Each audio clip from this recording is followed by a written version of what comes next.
Morning all of you. आप सभी अच्छे होंगे, मैं आशा करता हूँ। और आप लोग सभी घर में अच्छे तरीके से पढ़ रहे होंगे। लेकिन आप लोगों को संतोषजनक के लिए आप लोगों की अध्ययन की गति कम ना हो जाए, इसीलिए हम आप लोगों के समक्ष ऑनलाइन क्लासेस के माध्यम से एक छोटा सा टॉपिक लेकर आया हूँ। और इस छोटा सा टॉपिक को माध्यम से आप लोगों को कुछ बताने का प्रयास करेंगे। अगर आप लोगों को अच्छा लगे तो अपना प्यार जरूर दीजिएगा।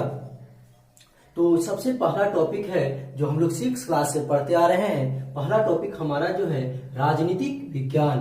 पहला टॉपिक, इसके बारे में थोड़ा सा हम लोग जान लेते हैं कि राजनीतिक विज्ञान होता क्या है, कि राजनीतिक विज्ञान की परिभाषा क्या होती है। तो राजनीति, यहाँ देखिए राजनीति कितने शब्दों के मेल से बना है?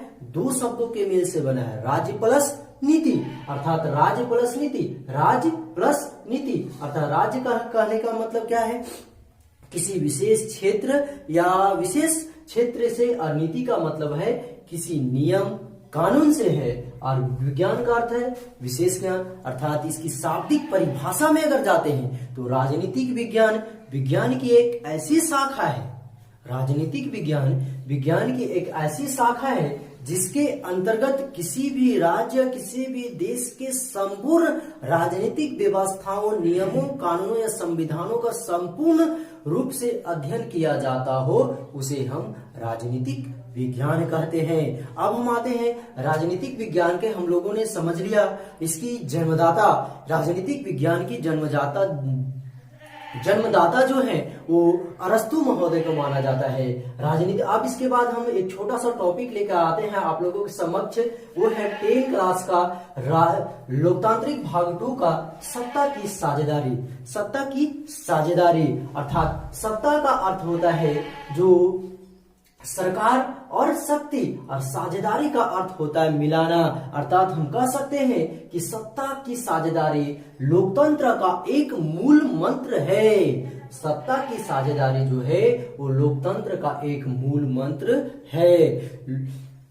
सत्ता की साझेदारी जो है कभी लोकतंत्र के बिना नहीं चल सकती है। अर्थात एक सरकार द्वारा सभी सामाजिक समूहों को एक प्रकार से अगर समान अधिकार देकर अगर शासन व्यवस्था चलाया जाता हो तो उसे सत्ता की साझेदारी कहते हैं। जैसे आज सत्ता की साझेदारी जो है वो सरकार कार्यपालिका, न्यायपालिका और विधायिका के माध्यम से चलाती है। अब हम सत्ता की साझेदारी को जो है वो समझते हैं एक छोटा सा देश के माध्यम से, जो श्रीलंका और बेल्जियम है। तो श्रीलंका जो है, श्रीलंका और बेल्जियम है। तो सबसे पहले मैं बेल्जियम का बात करता हूं। तो बेल्जियम जो है यूरोपीय महाद्वीप का एक छोटा सा देश है। बेल्जियम जो है यूरोपीय महाद्वीप का एक छोटा सा देश है जो हमारे राज्य हरियाणा से भी छोटा है। जो हमारे राज्य हरियाणा से भी छोटा है। जो हमारा राज्य हरियाणा से भी छोटा देश है। इसकी जनसंख्या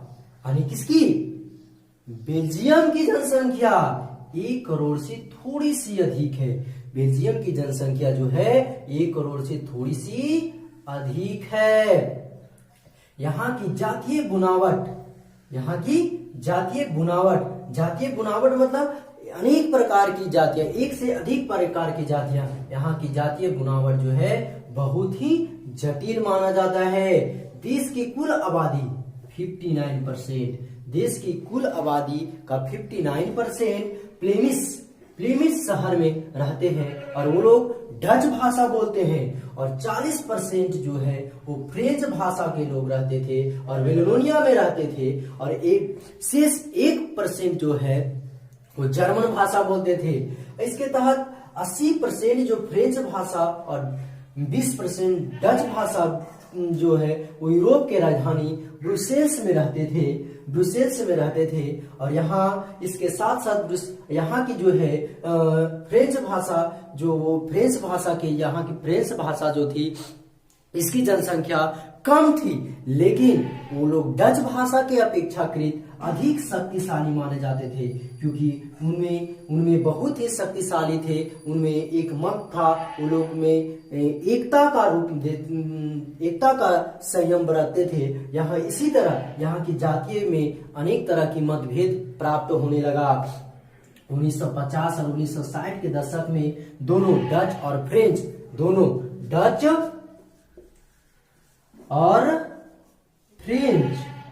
और फ्रेंच भाषा के बीच आपसी मतभेद होना शुरू हो गया। कितना, कब? 1950 और 1960 के दशक में जो है सो आपसी मतभेद आरंभ हो गया। और इसी आरंभ में वहां की भाषा जो थी, सबसे ज्यादा वहां के बोलने वाले डच थे, लेकिन और अल्पसंख्यक जो था वो हमारा क्या था? फ्रेंच। लेकिन अल्पसंख्यक फ्रेंच जो थे वो समृद्ध आर्थिक स्थिति में भी, राजनीतिक स्थिति में भी, सामाजिक स्थिति में भी समृद्ध थे। इसीलिए वहां का जो सब प्रभुत्व जो था वो फ्रेंच भाषा के लोग बना लिए। वहां तो धीरे धीरे वहां आंदोलन की स्थिति बढ़ती गई, संघर्ष की स्थिति बढ़ती गई, और उसी माध्यम से वहां के राजनीतिक नेताओं ने एक बीच का रास्ता चुना और दोनों भाषाओं को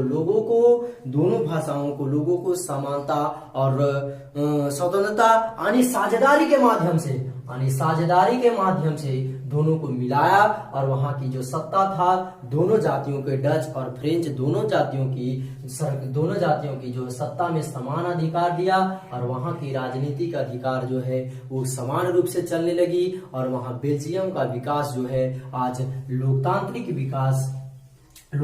विकास के अंतर्गत चलता है। वहां की शासन व्यवस्था लोकतंत्र के माध्यम से चलता है, और वहां की राजनीतिक और सामाजिक विकास एक बहुत ही अच्छे ढंग से व्यवस्थित किया जा रहा है। Thank you. आप लोगों को अगर अच्छा लगा होगा तो जरूर अपना प्यार दीजिएगा।